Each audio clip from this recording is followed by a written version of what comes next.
All right, great. Let's get started. So, what a stirring moment we got to celebrate together as Indian diaspora. We couldn't have gotten luckier that Chandrayaan landed right during our event. What a wonderful occasion. I'm going to now invite back to the stage someone who already spoke earlier this morning. Rajan Navani is on our board of directors, and he also is very closely associated with one of our event partners, CII, the Confederation of Indian Industry. We are going to have an impromptu fireside chat, which will be chaired by Rajan, and a couple of luminaries from CII will join the discussion very soon. So I don't want to steal Rajan's limelight. Rajan, why don't you come up and introduce them? Thanks, Sanjeev. This is a standing chat. No, but anyway, congratulations to everyone for a very successful landing. And I don't think, in the morning we were saying that today could be a historic moment for us to look back upon, in 25 years or whenever, that such a large group of the diaspora got together here in Delhi. And what this could probably kickstart, we also are going to only be able to see through the efforts that we make, going forward. But look back in 25 years on what this could have been a historic day, and it has just been, added to a different dimension. And I don't think many people realize the geopolitical implication of what this has happened. It's probably a lot going to change with India getting there, with just 3 other countries being able to do that before. So anyway, on that note, also would like to, bring your attention to, as Sanjeev mentioned, CII as a partner. I did mention that CII has championed the India at 75 initiative for the past 15 years, building up towards India at 100.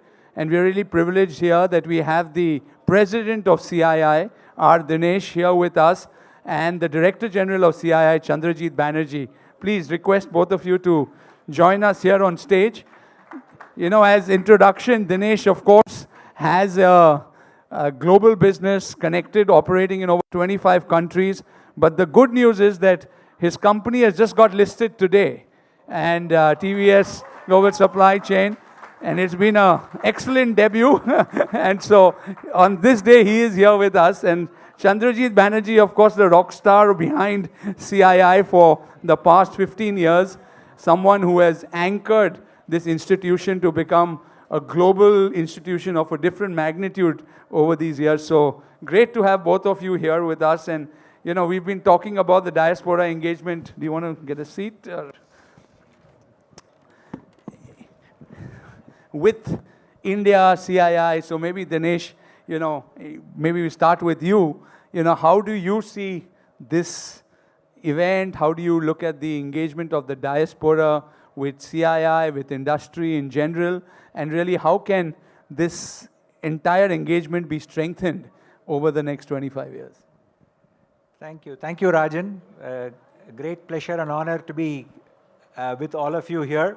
So thank you for having us over. So really nice seeing, and obviously on a very historic day. So I think we can all feel grateful to where we come from and of all the successes. So coming back to what Rajan was talking about, I think the question is that all of us in our own way have actually turned out to be successful in the different countries or the different occasions which we have managed to achieve in wherever we are. Now the question before us as CII or as industry is, how do we actually develop this into the next level of relationship? Is it going to be that we start connecting together when we come over there and have opportunities to interact, have opportunities to find various ways by which we work together? Is it going to be that we create a platform for making sure the engagement further grows, not just in terms of getting to know each other, but supporting the growth of all of you and vice versa? And the third and the last aspect would be to see how we can actually make this a deeper network opportunity, and that can happen only if we start seeing more of each other, as I said, in the respective countries as well as across maybe sectors or verticals where we can cooperate and work together. That's the way I would look at it, Rajan. It's not a easy thing to do overnight, so I think it's a 25-year journey. Yeah, absolutely. I think diaspora engagement with India, Indian companies going global, engaging with the diaspora to further strengthen their presence globally. Many, many ways to do this. CB, institutionally, CI is also a partner, supported this. I know over the years, engaged deeply, globally with the diaspora. How do you see the next 25 years as we move forward? Where do you see synergies, particularly, as the premier industry body here in India? First of all, Rajan, I can't see the man, MR, where is he? Yeah. Cheers to MR. Always great leadership, MR, and great to be a partner with you and we've been partners in crime for many, many, many years. Congratulations for bringing such a fantastic group together. Congratulations on a great day, as what Dinesh said, on a day when we are all really so much rejoicing as a nation for a phenomenal achievement. And we've known each other, MR and us, in Diaspora and CII for many, many, many years, if I can say. And lots of different types of inputs have come on the way CII could really work with the Indian diaspora across the world. And I think that contribution as being an industry institution and the contribution of the diaspora into India, especially into entrepreneurship, today is much more relevant as we move along as you mentioned, for India at 100. And the engagement opportunity of India for the next 25 years is going to be much different from what it has been in the past. Not just because we are a much easier place to do business with, but because also of the tremendous outreach that India has, the open arms with which India is integrating with the rest of the world. And I think the diaspora asset is something that has really remained pretty much underutilized or underexploited by even an institution like CII. So we would like to deepen that engagement strongly. We would like to have an institutionalized mechanism within CII of diaspora, which we have never had. Many recommendations have come, including from MR and many other parts of the world, from diaspora, from different parts of the world. And I would think that what we would like to establish to take India at 100, to take this into India at 100, diaspora would be a very important component. And today evening is a good place to actually say that CII will have a different vertical based out of Delhi, but reaching out to through our offices across the world, through people like stalwarts like MR, and have a complete, well-driven institution on diaspora, where connect will be entrepreneurship to a great extent, enterprise, industry, technology, but lot more beyond that is what we would like, to cultivate on and integrate with India at 100. No, I think great point, CB. What got us here won't take us there. So we need new thinking, we need new energy, and I think you're talking of institutionalizing this process. I think, it's also, like we were talking earlier, right?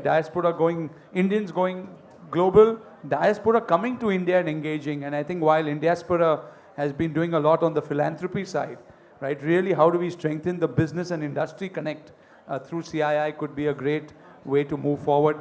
We want to keep this really short, so maybe if there are a couple of questions from somebody in the audience on CII, would love to, take those to either of the two guests who are here. Yeah. Yeah. Can we get a mic?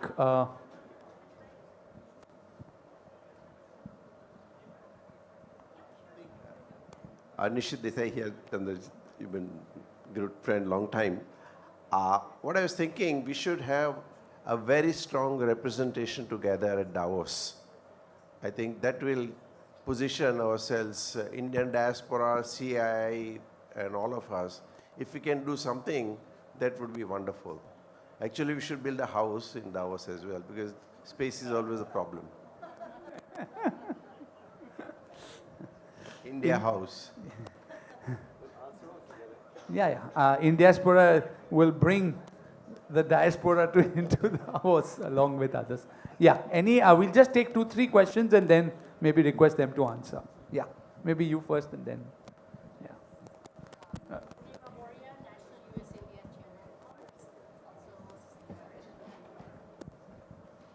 National Advisor to United States Secretary of Commerce for 10 years for growth and policy making of 8 million minority businesses of US, which is kind of like MSMEs. $1.3 trillion economy it is. CII has never engaged with MBDA. And I was talking to Suchita in Washington, D.C. about it, that you are missing out on $1.3 trillion economy of US, and we need to engage with them. I was actually at the CII event in Davos Economic Forum. So I attended your event and dinner with Kamal Nathji. And so I'm very engaged with Davos. And I had received a United Nations SDG 16 award, so that's what brought me to Davos initially. But CII is everywhere, so they catch us and people like us to engage with. As I said, Denver, Colorado became partners with Ahmedabad. CII had an event there, and we worked on energy mission, and Adani was our partner in that. So a lot more, I agree with all of you when you say that the Indian diaspora needs to engage more into deal making with you all, because you have your own membership. My chamber has our own membership. We have federal agencies that can connect with you.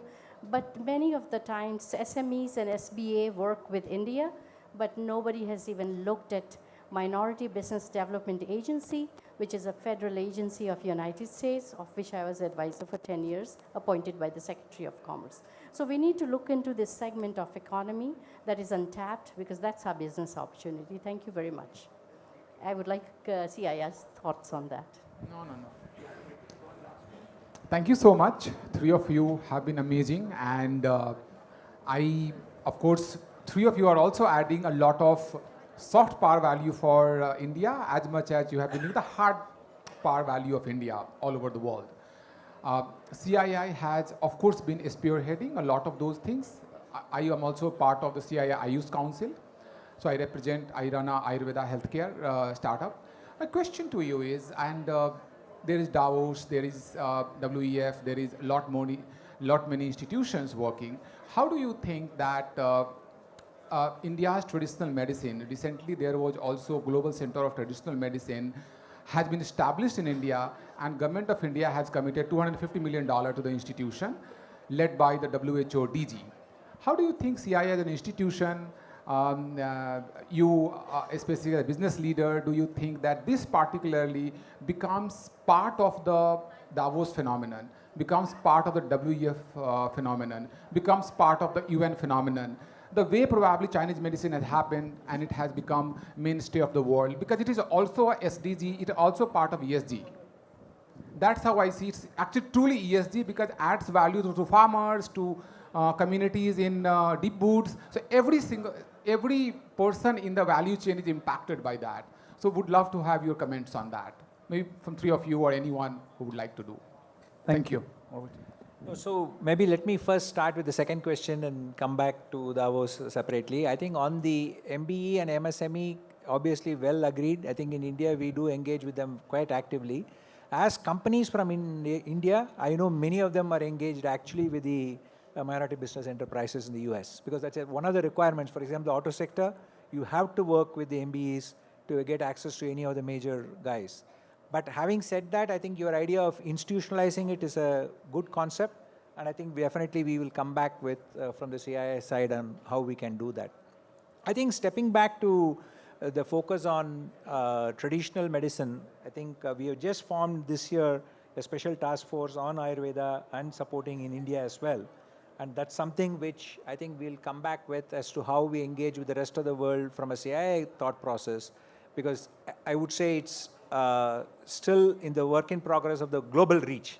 For India, obviously, there is a huge focus. CB, you want to add to that? So, of course, Davos was mentioned by all the 3 speakers. We have been in Davos for the last 40 years.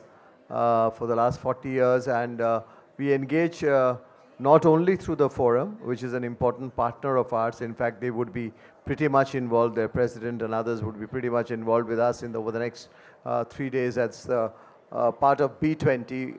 You heard about G20. We have been the secretariat for B20, and through that, of course, not just the World Economic Forum, but you will find many other institutions, global institutions as partners if you are at the B20 forum in the next few days. And we would, of course, in each one of them, there is a potential, as we see, to work with through the diaspora and ourselves in taking some of our thoughts forward. But yes, of course, point well taken on Davos as a pilot where we can work. We are there for all the days, and we have several forums that we create, India forums that we create in Davos, and one of it could be with our diaspora in a very, very significant way.